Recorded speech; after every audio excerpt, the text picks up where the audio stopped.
Welcome to انٹیلیکچوئلز avenue. آج ہم Charles ڈکنس کے جس ناول کو ڈسکس کریں گے اس کا ٹائٹل ہے a tail of two cities. یہ ناول 1859 میں پبلش ہوا جو کہ ایک ہسٹوریکل ناول ہے۔ اس ناول میں ہمیں دو سٹیز کا منظر دکھایا گیا ہے، یعنی لنڈن اور پیرس کا منظر دکھایا گیا ہے، اور 1775 سے لے کر 1793 تک کے حالات دکھائے گئے ہیں، یعنی یہ فرینچ ریولوشن سے پہلے اور فرینچ ریولوشن کے دوران کا زمانہ ہے۔ یہ ناول ٹوٹل 3 بکس پر کنسسٹڈ ہے۔ بک فرسٹ کا نام ہے ریکالڈ ٹو لائف اور یہ 6 چیپٹرز پر کنسسٹڈ ہے۔ بک سیکنڈ کا نام ہے دا گولڈن تھریڈ اور یہ 24 چیپٹرز پر کنسسٹڈ ہے، جبکہ بک تھرڈ کا نام ہے the track of a storm اور یہ 15 چیپٹرز پر کنسسٹڈ ہے۔ اس طرح سے اس ناول کی ٹوٹل 3 بکس ہیں اور 45 چیپٹرز ہیں۔ بک فرسٹ کے 6 چیپٹر ہیں اور فرسٹ چیپٹر کا نام ہے دا پیریڈ۔ اس میں 1775 کا زمانہ دکھایا گیا ہے اور یہ بتایا گیا ہے کہ انگلینڈ اور فرانس کی زندگی سب سے بہترین اور سب سے بدتر ہے، کیونکہ امراء کے لیے اور حکومتی طبقے کے لیے یہ زندگی بہت ہی لگزوریس ہے، بہت ہی کمفرٹیبل ہے، لیکن ایک عام آدمی کے ساتھ انہیں کسی قسم کی کوئی دلچسپی نہیں ہے اور وہ چاہتے ہیں کہ یہ سٹیٹس کو کا نظام ہمیشہ قائم رہنا چاہیے، یعنی ان کی بادشاہت ہمیشہ قائم رہنی چاہیے۔ فرانس میں انفلیشن یعنی مہنگائی بہت زیادہ بڑھ چکی ہے، جس کی وجہ سے ایک ایوریج سٹیزن کا جینا محال ہو گیا ہے اور لوگ آہستہ آہستہ بغاوت کی طرف آ رہے ہیں، اور یہ بغاوت الٹیمیٹلی ایک ریولوشن یعنی انقلاب کی شکل اختیار کرنے والی ہے۔ انگلینڈ میں بھی یہی حالات ہیں، یعنی ہر طرف جرم اور تشدد بڑھتا چلا جا رہا ہے، لیکن حکومتی طبقے کو اس سے کوئی کسی قسم کی غرض نہیں ہے۔ چیپٹر 2 کا نام ہے دا میل۔ نومبر کی ایک رات انگلینڈ میں دا ڈوور میل کوچ ایک پہاڑی کے اوپر سے گزر رہی ہے اور رات کے وقت دھند والا ماحول ہر کسی کو پریشان کر رہا ہے، اور اس کوچ کے جتنے بھی مسافر ہیں وہ بہت پریشان ہیں، کیونکہ ہائی ویز پر رابریز یعنی لوٹ مار کی وارداتیں عام ہیں۔ مسافر سارا دن کام کرنے کی وجہ سے بہت زیادہ تھکے ہوئے ہیں۔ جیسے ہی یہ کوچ پہاڑی کے اوپر پہنچتی ہے تو مسافروں کو ایک گھوڑے کے سرپٹ بھاگنے کی آواز سنائی دیتی ہے۔ گھڑ سوار کا نام جیری کرنچر ہے، جو کہ لنڈن کے ٹیلسنز بینک کا ایک میسنجر ہے، اور وہ ان مسافروں میں سے ایک مسافر جس کا نام مسٹر جاروس لوری ہے اس کے لیے ایک پیغام لے کر آیا ہے۔ مسٹر لوری ٹیلسنز بینک کا ایک ملازم ہے۔ جیری جو اس کے لیے پیغام لایا ہے اس میں لکھا ہوا ہے ویٹ ایٹ ڈوور فار میمسل، یعنی میمسل کے لیے ڈوور میں انتظار کرو۔ جواب میں مسٹر لوری لکھتا ہے ریکالڈ ٹو لائف۔ اس کے بعد یہ کوچ دوبارہ سے سفر پر رواں دواں ہو جاتی ہے اور جیری واپس لنڈن چلا جاتا ہے۔ اسے مسٹر لوری کے اس طرح کے پر اسرار رسپانس پر بہت حیرانی ہوتی ہے، کیونکہ اس کے رپلائی یعنی ریکال ٹو لائف کا مطلب ہے زندگی کی جانب واپسی۔ چیپٹر 3 کا نام ہے دا نائٹ شیڈوز۔ جیسے ہی کوچ ڈوور کی طرف پہنچتی ہے، لوری بے چینی کے عالم میں اونگ رہا ہوتا ہے اور اپنے مشن کے بارے میں سوچ رہا ہوتا ہے۔ اس نے کسی کو قبر سے نکالنا ہے جسے 18 سال پہلے زندہ دفن کر دیا گیا تھا۔ وہ اس شخص کا چہرہ یاد کرتا ہے اور سوچتا ہے کہ 18 سال کے ظلم و ستم نے اس کے چہرے پر کس طرح کے نقوش چھوڑے ہوں گے۔ خیالات میں گم مسٹر لوری اس کے ساتھ گفتگو شروع کر دیتا ہے، جس میں وہ اس طرح کے سوال سوچتا ہے کہ میں امید کرتا ہوں کہ تمہیں زندگی کی بہت زیادہ پرواہ ہے، لیکن اس کے جواب میں وہ شخص کہتا ہے کہ میں اس بارے میں کچھ نہیں کہہ سکتا۔ یہ ڈائلاگ وہ اپنے خیالات میں ہی سوچ رہا ہوتا ہے۔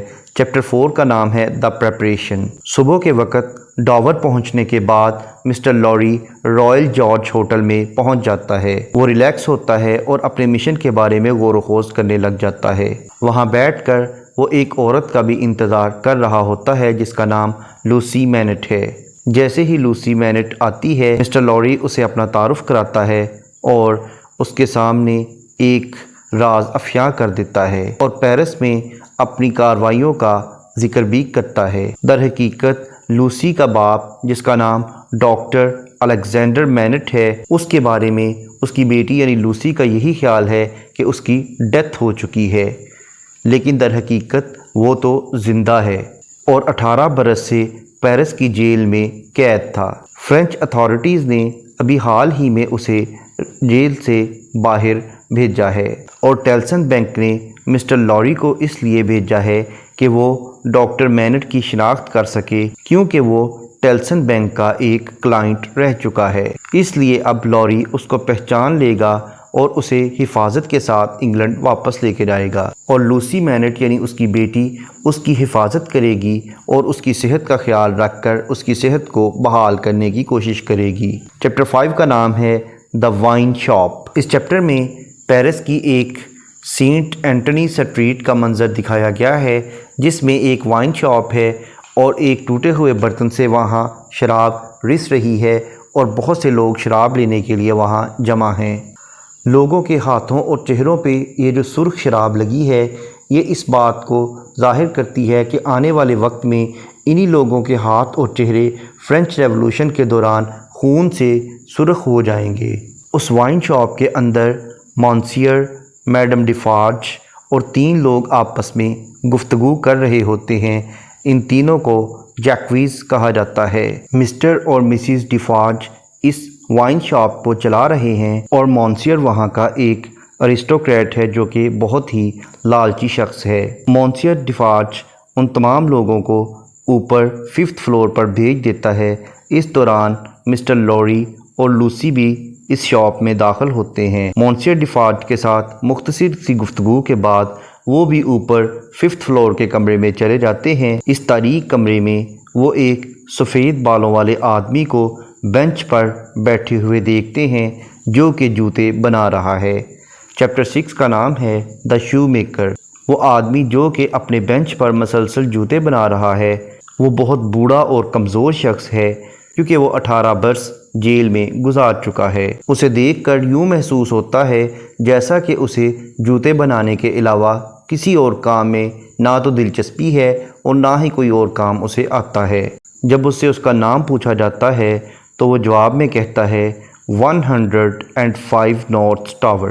جب لوسی اس کے پاس پہنچتی ہے تو اسے یوں محسوس ہوتا ہے کہ جیسا کہ وہ اس سے واقف ہے، کیونکہ اس شخص کی گردن کے گرد ایک کپڑے میں 2 گولڈن کلر کے بال لپٹے ہوئے ہیں۔ ان بالوں کو دیکھ کر اس بوڑھے شخص کو اپنی بیوی یاد آ جاتی ہے جو کہ لوسی کی ماں تھی۔ جیسے ہی وہ لوسی کی آواز سنتا ہے وہ شخص کنفیوز ہو جاتا ہے کیونکہ لوسی کی آواز بالکل اپنی ماں سے ملتی جلتی تھی۔ لوسی جذبات میں آ کر اپنے باپ کو گلے لگا لیتی ہے اور رونا شروع کر دیتی ہے۔ اس کے بعد ڈیفارج مسٹر لوری اور لوسی کی ڈاکٹر مینٹ کو اس شہر سے باہر لے جانے میں مدد کرتا ہے۔ وہ ان کے لیے ایک کوچ ارینج کرتا ہے جو کہ انہیں شپ تک پہنچا دے گی تاکہ اس پر بیٹھ کر وہ واپس انگلینڈ جا سکیں۔ یعنی یہی وہ شخص تھا جس کی وجہ سے ڈاکٹر مینٹ کو اس کی زندگی واپس ملی ہے۔ یہاں پر یہ بک کمپلیٹ ہو جاتی ہے۔ نیکسٹ لیکچر میں ہم سیکنڈ بک کو ڈسکس کریں گے۔ ان تمام لیکچرز کو ڈیٹیل میں سمجھنے کے لیے اسی چینل یعنی انٹیلیکچوئلز ایوینیو پر A Tale of Two Cities کی پلے لسٹ کو وزٹ کریں، جس کا لنک ڈسکرپشن باکس میں موجود ہے۔ Thank you for attending this lecture.